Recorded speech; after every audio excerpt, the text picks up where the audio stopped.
Be me, John, a 30-year-old marketing specialist. Working at a mid-sized firm in the city. My life is pretty routine: wake up, go to work, come home, watch TV, sleep. But there's this one coworker, Emily, who always seems to find ways to make my life more interesting. She's a senior marketing manager, always trying to climb the corporate ladder. And she thinks the best way to do that is to step on others. I'm sitting at my desk, working on a project, when Emily walks in. "Hey John, can I talk to you for a minute?" she says with a sweet smile. I look up from my screen, skeptical. "What's up, Emily?" "I just wanted to discuss the Smith account. I heard you've been having some trouble with it." I raise an eyebrow. "Who told you that?" "Oh, just around the office. You know how it is. People talk." I nod, knowing that Emily is just trying to get under my skin. "Yeah, it's been a bit of a challenge. But I've got it under control." Emily smiles again, this time with a hint of sarcasm. "I'm sure you do, John.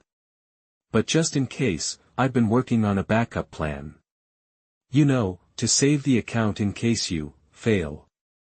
I feel a surge of anger, but I try to keep my cool. "That's very kind of you, Emily. But I think I can handle it." Emily leans in, her voice taking on a conspiratorial tone. "I'm just trying to help, John. But between you and me, I've been hearing some rumors about your work. Some people are saying you're not cut out for this job." I clench my fist under the desk, trying not to lose my temper. "I'm sure that's just office gossip, Emily. I'm doing my job to the best of my ability." Emily nods, a look of fake concern on her face. "I'm sure you are, John. But just in case, I'll be keeping an eye on things. You know, to make sure everything runs smoothly." I smile, trying to appear calm. "Thanks, Emily. I appreciate your concern. But inside, I'm seething. What is she trying to do? Is she trying to frame me for something?" I push the thought aside, focusing on my work. But the seed of doubt has been planted. And I can feel it growing, festering in the back of my mind. As the day goes on, I start to notice strange things happening around the office. Files going missing, important documents getting altered. And I start to suspect that Emily is behind it all. But I need proof. And I'm not sure where to start looking. All I know is that I need to be careful. Because if Emily is trying to frame me, she'll stop at nothing to get what she wants. And I'm the only one standing in her way. As I sat at my desk, trying to focus on the report in front of me, I couldn't shake off the feeling that Emily was watching me. I glanced up, and sure enough, she was standing by the water cooler, sipping a cup of coffee and gazing in my direction. Her eyes met mine, and she smiled, a sweet, innocent smile that made my skin crawl. "I'm going to go grab some lunch," I said to my coworker, Sarah, who was sitting across from me. "Want to join me?"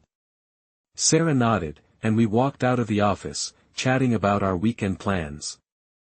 As we walked to the cafe down the street, I couldn't help but think about Emily and her strange behavior. "What's going on with Emily?" I asked Sarah, trying to sound casual. "She seems really interested in my work all of a sudden."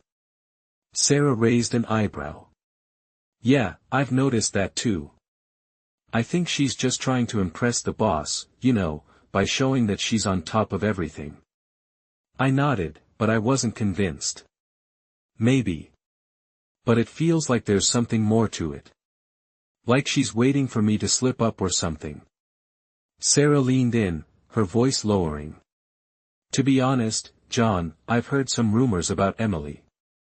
Apparently, she's been trying to get a promotion for months, and she's willing to do whatever it takes to get it." My mind started racing as we walked back to the office. What if Emily was trying to sabotage me to get ahead? What if she was behind the missing files and altered documents? As we walked back to our desks, I noticed that one of the files I had been working on was missing. I felt a surge of anger and frustration. This was getting out of hand. "Hey, have you seen the Johnson file?" I asked Sarah, trying to keep my cool. Sarah shook her head. "No, I haven't seen it. Maybe you should check with Emily, she might know something about it."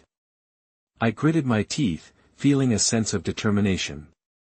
I was going to get to the bottom of this, no matter what it took.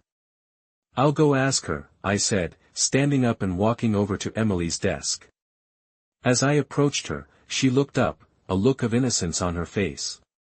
"Hey, John, what's up?" "I'm looking for the Johnson file," I said, trying to sound calm. "Have you seen it?" Emily frowned, tapping her pen on her desk. "No, I haven't seen it. But I can help you look for it if you want." I smiled, a plan forming in my mind. "That's okay, I'll take care of it. But thanks for offering, Emily."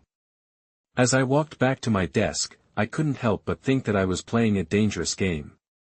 Emily was not someone to be trusted, and I was going to have to be careful if I wanted to come out on top.